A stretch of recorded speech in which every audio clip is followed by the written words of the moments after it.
Ya, Assalamualaikum. Baiklah, saya akan menjelaskan eh, materi yang telah kalian salin minggu lalu, yaitu cara menyelesaikan permasalahan program linier. Karena tujuan pembelajaran hari ini yaitu siswa dapat membuat model matematika dalam suatu soal cerita dan menggambar himpunan penyelesaian pada diagram kartesius, maka kita batasi hanya 2 saja dulu untuk langkah menyelesaikan permasalahan program linier, ya. Nah, di sini sudah disajikan soal cerita, ya. Untuk sisanya, karena program linier ini langkah-langkahnya cukup banyak, ya. Jadi kita bahas satu persatu. Untuk hari ini kita batasi 2 saja dulu, sesuai dengan tujuan pembelajarannya untuk A sama B-nya. Nah, jadi seorang pedagang sepatu merencanakan akan membeli tidak lebih dari 100 pasang sepatu wanita dan pria untuk dijual. Harga beli sepasang sepatu pria yaitu Rp20.000 dan sepasang sepatu wanita yaitu Rp30.000. Modal yang tersedia yaitu Rp2.400.000. Keuntungan untuk sepasang sepatu pria Rp4.000 dan sepasang sepatu wanita Rp5.000. Pertanyaannya, buatlah model matematika dan gambarkan daerah himpunan penyelesaian. Berapa masing-masing jenis yang harus dibeli dan dijual agar diperoleh keuntungan maksimum dan berapa keuntungan maksimum. Nah, untuk pembahasan kali ini Ibu batasi 2 dulu. Untuk selanjutnya minggu depan Ibu lanjut di bagian C dan D. Jadi, model matematika dari soal cerita yang ada yaitu pertama-tama kalian menentukan dulu variabel-variabelnya. Nah, untuk program linier, membuat model matematika itu bisa kalian gunakan tabel, ya. Kita daftarkan dulu indikator-indikator yang ada dalam soal cerita. Ya, bisa juga kalian buat tabel atau bisa kalian langsung juga menentukan mana variabel X dan mana variabel Y-nya. Jadi di sini bisa kita buat kolom. Ya, di sini ada sepatu, sangat jelas sekali, ya. Sangat jelas sekali itu variabel mana variabel X, mana variabel Y. Sepatu pria. Ini adalah sepatu wanita. Sepatu wanita.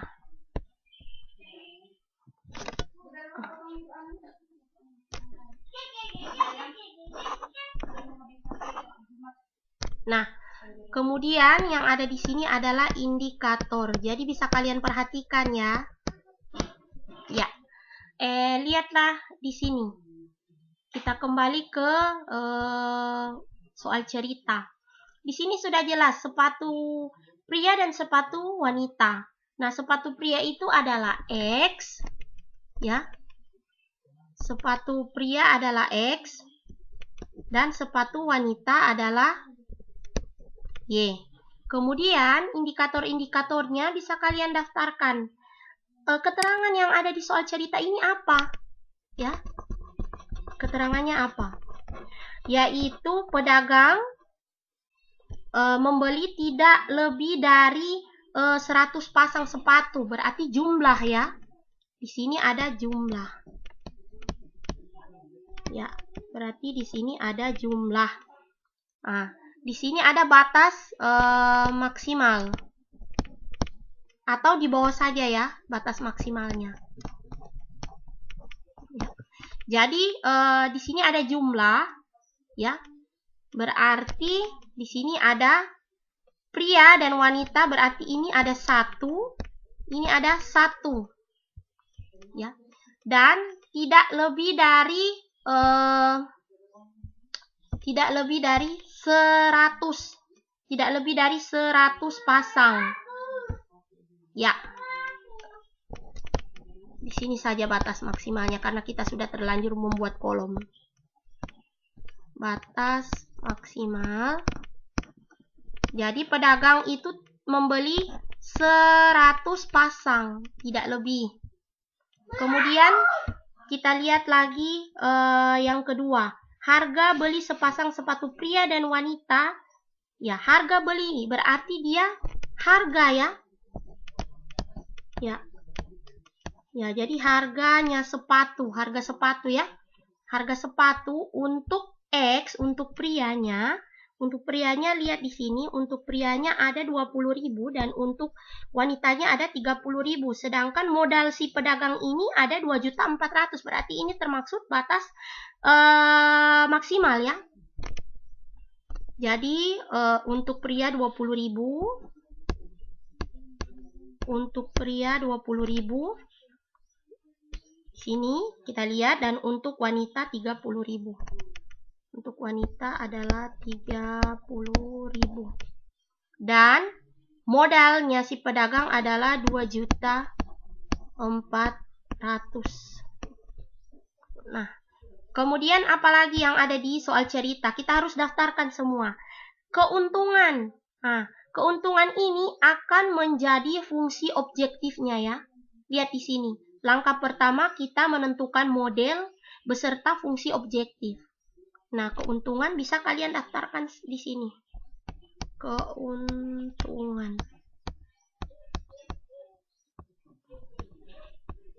Keuntungan yaitu kalau yang pria di sini pria ada 4.000 dan wanita ada 5.000.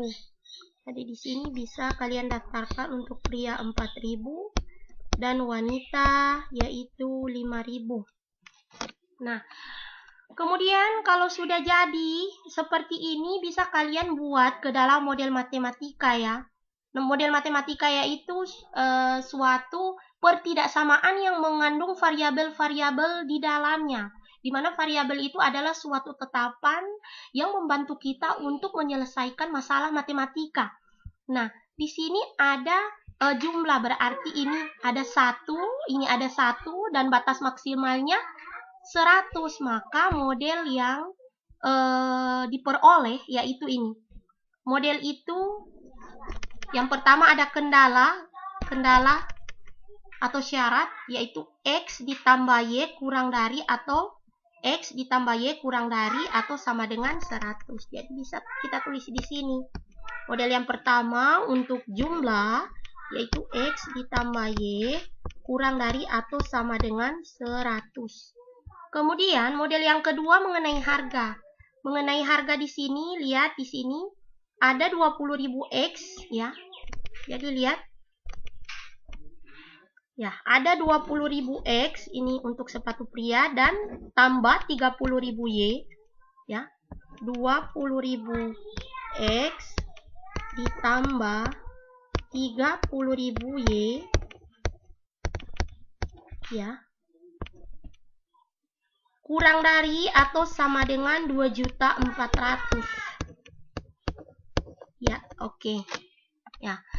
Nah, bisa yang kalian catat di buku, lihat di sini untuk persamaan atau kendala syarat kedua yaitu 20.000 X ditambah 30.000 Y kurang dari atau sama dengan 2.400.000. Nah, kalau kalian mendapatkan pertidaksamaan seperti ini, maka wajib disederhanakan ya. Ini kedua ruas ini, ruas kiri dan ruas kanan, kita bahagi dengan 10.000, mendapatkan 2X plus 3Y kurang dari atau sama dengan 240. Maka untuk kendala atau persamaan kedua yaitu 2X plus 3Y kurang dari atau sama dengan 240. Jadi hasil penyederhanaan dari ini ya. Kemudian kendala yang ketiga harus kita tulis ini ya. X lebih dari atau sama dengan 0 dan Y lebih dari atau sama dengan 0. Kenapa harus lebih dari menggunakan ketaksamaan lebih dari? Karena X dan Y, karena variabel X dan Y tidak ada yang minus. Bagaimana kalau sepatu wanita dengan sepatu pria ini minus atau negatif ya? Jadi tidak ada. Tidak boleh kurang dari ya. Harus ketaksamaannya itu lebih dari. Kemudian Selanjutnya untuk keuntungan. Nah, ini yang disebut fungsi objektif. Ya. Ini yang disebut fungsi objektif. Fungsi objektifnya. Ya. Di sini ada ya bentuk objektifnya yaitu 4000X ditambah dengan 5000Y. Jadi 4000 untuk pria, ya 4000 untuk pria. Saya kode di sini X, kemudian di sini Y, ya. Dan 5000 untuk wanita, ya. Oke. Nah, di sini ada fungsi objektif atau bentuk objektifnya. Nah, inilah yang dinamakan model matematika, ya. Jadi ini yang dinamakan model matematika, yaitu pertidaksamaan yang mengandung variabel X dan Y. Dari model matematika ini bisa kita buat langkah selanjutnya, yaitu menentukan daerah himpunan penyelesaian. Ya, kita lanjutkan di video part 2.